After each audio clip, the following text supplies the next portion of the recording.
तो हेलो बच्चों, क्या हाल है आप सभी का?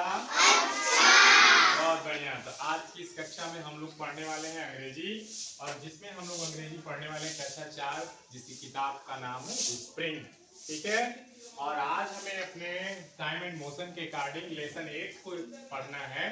लेसन 8 बच्चों एक बहुत अच्छी सी कहानी है, लेकिन उस कहानी को पढ़ने से पहले थोड़ा सा हम उसके टाइटल पे अर्थात इसके शीर्षक पे फोकस कर लेते हैं। शीर्षक क्या होता है? किसी कहानी या पाठ या कोई भी टॉपिक जो हम पढ़ने जा रहे हैं उसमें क्या मुख्य बातें हैं समाहित, वह उस छोटे से शीर्षक के माध्यम से समझा दिया जाता है। बच्चों, अंग्रेजी में शीर्षक को कहते हैं टाइटल। क्या कहते हैं? क्या कहते हैं बेटा? टाइटल। टाइटल माने होता है शीर्षक। क्या होता है बच्चों? शीर्षक। बहुत अच्छे। शीर्षक क्या होता है आप क्लियर कर लिए।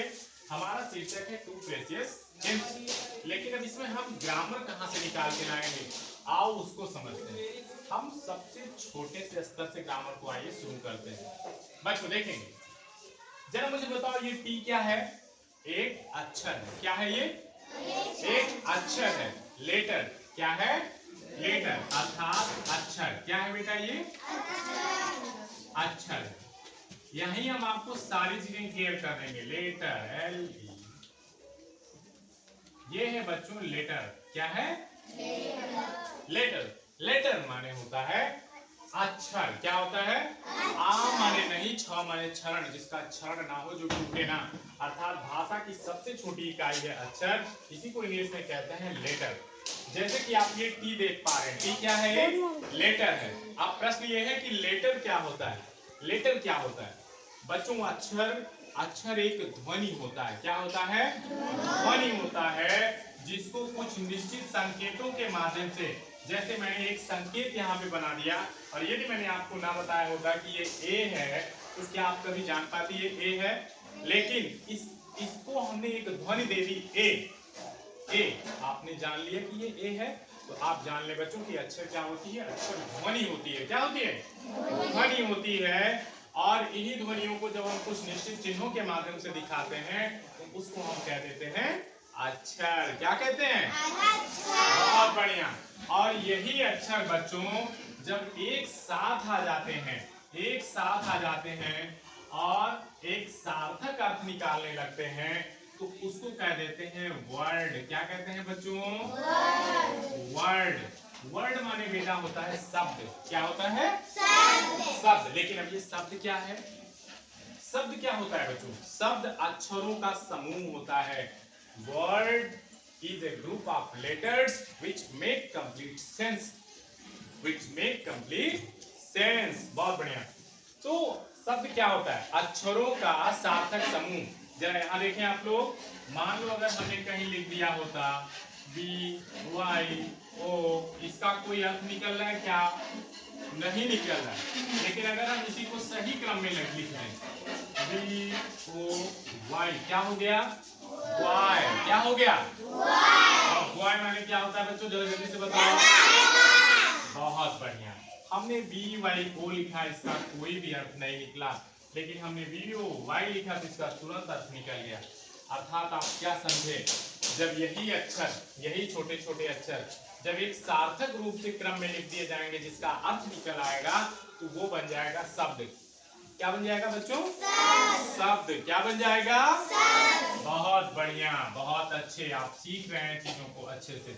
फिर आप देखेंगे बच्चों, यही अक्षर जब एक क्रमिक रूप में शब्द का निर्माण कर लेते हैं, तो उन्हीं शब्दों को कभी कभी क्या कर दिया जाता है? इकट्ठा कहीं रख दिया जाता है। जैसे यहाँ देखिए, TWO2 से एक शब्द बना, रख दिया गया। फिर PRECIOUS, प्रेशियस को लिखा गया। फिर GEMS, जेम्स लिख दिया गया। आपने क्या देखा कि छोटे छोटे अक्षरों से 3 शब्द बने हैं और तीनों शब्दों को एक साथ लिख दिया गया। आपके मन में कौतूहल होगा कि सर जी जब अक्षर मिलके शब्द बनाते हैं तो शब्दों का समूह मिलके क्या बनाएगा? तो बच्चों, शब्दों का ऐसा समूह जो पूर्ण तो ना हो लेकिन अर्थ जरूर कुछ निकले, जो पूर्ण भाव तो ना रखता हो लेकिन अर्थ कुछ ना कुछ जरूर निकले। तो जैसे यहाँ है, फॉर एग्जाम्पल ये देखो, 2 प्रेशियस जेम्स, तो इसको कहते हैं फ्रेज। क्या कहते हैं बच्चों? PHRASE, phrase. फ्रेज फ्रेज माने होता है बच्चों वाक्यांश। क्या होता है बेटा? वाक्यांश, यानी कि वाक्य का अंश। वाक्य का अब प्रश्न ये है कि वाक्य का अंश क्या होता है। तो बच्चों आपको बता दूं, मैंने लेटर बताया, वर्ड बताया, जरा आपको यहाँ छोटा सा एक वाक्य बता दे रहा हूँ। वाक्य को अंग्रेजी में कहते हैं सेंटेंस। क्या कहते हैं? सेंटेंस। क्या कहते हैं? सेंटेंस। सेंटेंस माने होता है वाक्य। सेंटेंस माने क्या होता है? वाक्य। A sentence is a group of words which make complete sense. एक सेंटेंस छोटे छोटे शब्दों का एक समूह होता है जिसका एक पूर्ण भाव होता है, उसी को हम वाक्य कहते हैं। फॉर एग्जाम्पल यहाँ देखो, for example teacher, TEACHER, teacher, TEACHES, teaches us English. Teacher teaches us English, अध्यापक हमको अंग्रेजी पढ़ाता है। अब देखिए ये पूरी एक वाक्य है, ढेर सारे शब्द हैं इसमें, 1 2 3 4, ढेर सारे शब्द इकट्ठा हो गए हैं और सारे शब्द एक क्रमिक रूप में लिखे गए हैं, कर्ता क्रिया कर्म के रूप में, और एक पूर्ण भाव प्रकट कर रहे हैं। इसीलिए हम इसको क्या कहेंगे पवन? वाक्य कहेंगे। क्या कहेंगे?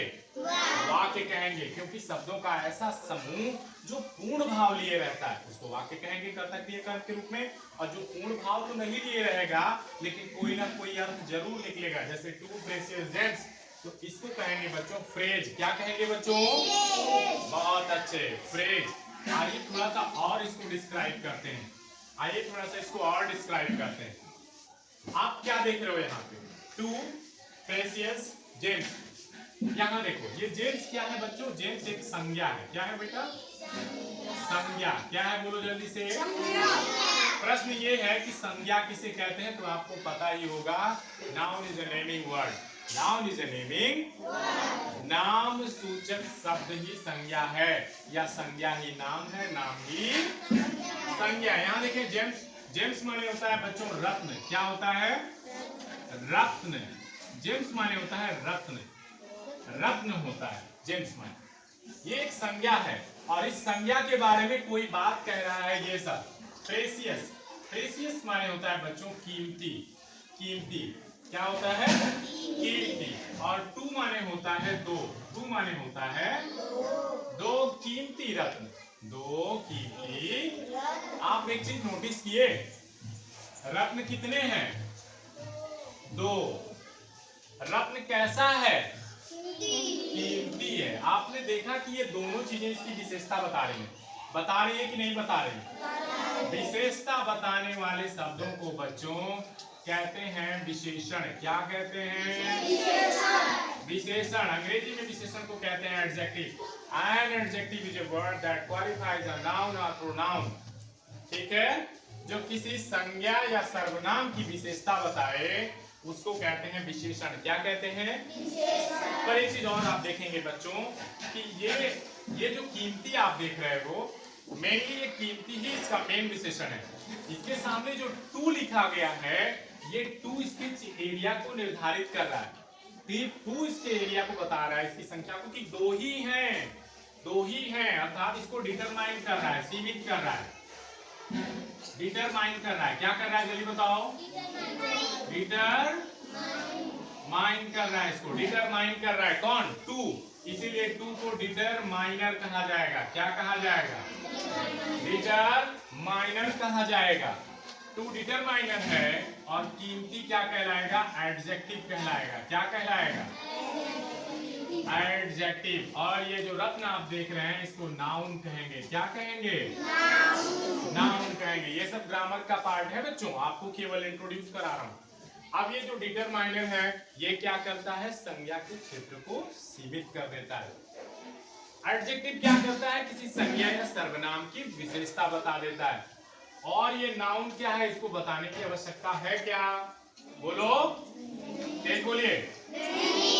संज्ञा आपको कितनी बार बताया हूं कि जो कुछ भी हमें दिखता है, जो कुछ भी हम सुनते हैं, जो कुछ भी हम महसूस करते हैं, अगर हम उसको कोई नाम दे सकते हैं तो वह नाम ही क्या है बच्चों? संज्ञा। कोई संशय किसी को? ठीक, आपने यहाँ ग्रामर की 3 चीजों को जाना। आपने डिटरमाइनर को जाना। डिटरमाइनर क्या करता है? क्षेत्र को सीमित करता है, किसी संज्ञा या विशेषण के क्षेत्र को। ये जो कीमती देख रहे हैं आप, प्रेशियस, ये एडजेक्टिव है, और ये एडजेक्टिव किसी की विशेषता बता रहा है? संज्ञा की बता रहा है। इसके अलावा मैंने आपको क्या क्या बताया, जरा देखिए। इसके अलावा मैंने आपको लेटर के बारे में बताया, इसके अलावा मैंने आपको वर्ड के बारे में बताया, इसके अलावा मैंने आपको फ्रेज के बारे में बताया, इसके अलावा मैंने आपको सेंटेंस के बारे में बताया। किसके बारे में? आपने क्या देखा? केवल एक शीर्षक मात्र से हमने इतनी सारी चीजें देखी। लेटर क्या है? भाषा की सबसे छोटी इकाई जो ध्वनि होती है, जिसको हम चिन्हों के माध्यम से व्यक्त करते हैं, जैसे A B C D E F G H I J K L M N O P Q R S T U V W X Y Z. फिर इन्हीं अक्षरों से जो एक भावपूर्ण कोई शब्द बनेगा उसको हम वर्ड कहेंगे, और यही शब्द जब क्रमिक रूप में एक सार्थक रूप में एक साथ रखे जाएंगे तो वो फ्रेज कहलाएंगे, और जब पूर्ण अर्थ प्रकट करेंगे, कर्ता क्रिया कर्म के रूप में लिखे जाएंगे तो उसको हम सेंटेंस कहेंगे। फिर यहाँ हमने देखा संज्ञा को। संज्ञा बता दिया मैंने, नाम ही है। एडजेक्टिव बता दिया मैंने, संज्ञा या सर्वनाम की विशेषता बताता है। डिटरमाइनर क्या करता है? संज्ञा या फिर एडजेक्टिव के क्षेत्र को डिटरमाइन करता है, उसको लिमिट करता है, सीमित करता है उसको। क्लियर हो गई मेरी बात? इतनी सारी चीजें हमने इस पाठ के केवल शीर्षक से जाना। तो कैसा लगा आपको बच्चों?